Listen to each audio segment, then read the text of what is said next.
Assalamualaikum warahmatullahi wabarakatuh. Hai semuanya. Perkenalkan, nama saya Siti Nuraini. Di sini saya akan menjelaskan mengenai tugas informatika bab 2, yaitu strategi algoritma dan pemrograman.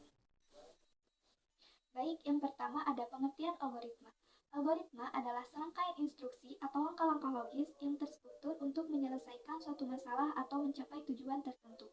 Contoh sederhana algoritma dalam kehidupan sehari-hari adalah yang pertama, cara membuat kopi, dan yang kedua, cara membuat nasi goreng, dan lain-lain. Dalam konteks pemrograman, algoritma bisa dicangkup proses seperti pengurutan data, pencarian elemen tertentu dalam sebuah data, atau menghitung nilai matematis. Algoritma yang baik harus jelas, efisien, dan dapat diimplementasikan dalam bahasa pemrograman yang relevan. Yang kedua ada pengertian pemrograman. Pemrograman adalah proses menulis, menguji, dan memelihara kode komputer untuk menciptakan perangkat lunak atau aplikasi. Kode ini ditulis dalam bahasa pemrograman, yang merupakan bahasa khusus yang dapat dimengerti oleh komputer.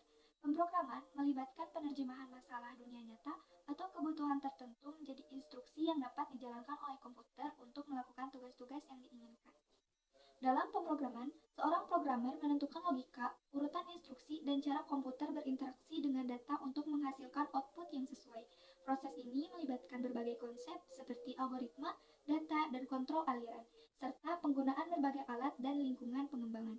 Pemrograman adalah inti dari pengembangan perangkat lunak, mencangkup segala hal mulai dari aplikasi sederhana seperti kalkulator hingga sistem kompleks seperti perangkat lunak, pengolahan data, game, atau sistem operasi. Selanjutnya, peran algoritma dalam pemrograman. Peran utama algoritma dalam pemrograman meliputi 1. Efisiensi. Artinya, algoritma yang baik memungkinkan program berjalan lebih cepat dan menggunakan lebih sedikit sumber daya seperti memori dan prosesor. Yang kedua, sebagai solusi masalah. Algoritma memberikan solusi sistematis untuk berbagai masalah, dari yang sederhana hingga kompleks, seperti pengurutan data, pencarian, dan pengoptimalan. Yang ketiga ada reusability. Artinya, algoritma yang sudah teruji dapat digunakan kembali dalam berbagai program atau situasi yang berbeda, mempercepat proses pengembangan perangkat lunak. Yang terakhir ada struktur dan pemahaman. Algoritma membantu programmer memecah masalah besar menjadi bagian-bagian kecil yang lebih mudah dipahami dan dapat diimplementasikan, sehingga program menjadi lebih terstruktur dan mudah untuk dipelihara.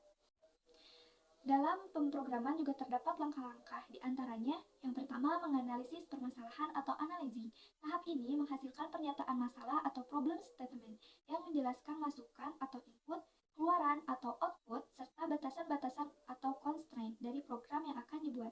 Yang kedua, mendesain solusi. Proses ini akan menghasilkan algoritma berupa narasi atau diagram alir. Pada tahap ini, pemrograman juga akan mengevaluasi algoritma yang dibuat untuk memenuhi batasan dari permasalahan. Misalnya, apakah program dapat bekerja? Yang ketiga, mengimplementasikan solusi dalam bentuk program atau coding. Pada tahap ini, pemrograman akan menulis kode program untuk menjelaskan solusi yang telah direncanakan sebelumnya dengan menggunakan suatu bahasa pemrograman. Selain itu, algoritma menjadi kode program juga melibatkan banyak pertimbangan teknis, misalnya tipe data, struktur kontrol yang digunakan, dan lain-lain. Yang keempat, menguji program atau testing. Setelah program dapat dijalankan, program tersebut harus diuji untuk memastikan program berjalan dengan benar, sesuai dengan batasan-batasan yang diberikan. Pengujian dapat dilakukan dengan menggunakan berbagai strategi pengujian. Mungkin sekian yang dapat saya sampaikan dalam pertemuan kita hari ini. Semoga dapat bermanfaat. Akhir kata, wassalamualaikum warahmatullahi wabarakatuh. Audio Jungle.